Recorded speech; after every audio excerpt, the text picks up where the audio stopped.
It's really quite an incredible chart. Basically, this is 2021. The stock 600 has only had 3 weekly declines. There, and there. The last few weeks, I think it's 7 weeks, we've been increasing ever so slowly, starting to play a little bit of catch-up. The question is, are we starting to price in a little bit too much good news? Europe is still struggling in terms of the vaccine rollout, but the market will front-run that. Is all the good news now in the price? Chris Watling, Longview Economics CEO and Chief Market Strategist, joining us now. Chris, things have been getting better in Europe. Things have started to turn around. The vaccine program has been starting to kick in.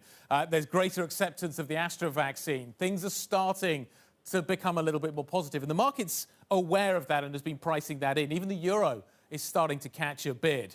My question to you is all the good news now in the price? Where does the fresh good news come from to keep this market rolling?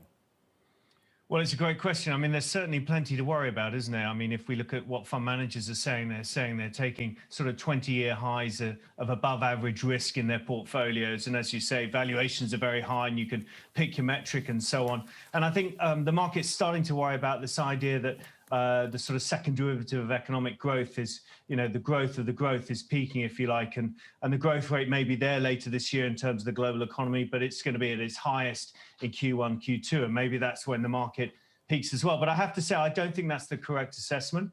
I think markets, they're about economic growth, earnings growth, and liquidity. And the liquidity sums look pretty good at the moment, with the Fed still, foot to the floor, if you like, in terms of liquidity. No real hints yet from Jerome Powell or any of his colleagues that they're thinking of taking their foot off the gas. And the likewise of the ECB and other central banks around the world. So not only that, but also commercial banks are making a ton of money now, and they're going to start to want to put that to work. So, I think there's a lot going in this market. Obviously, if you've gone up 7 weeks in a row, you're probably going to have a bit of a pause week or two. But the main trend, I think, is absolutely up. We're in a bull market, and we're still in a bull market, and for now, it looks pretty good, I think.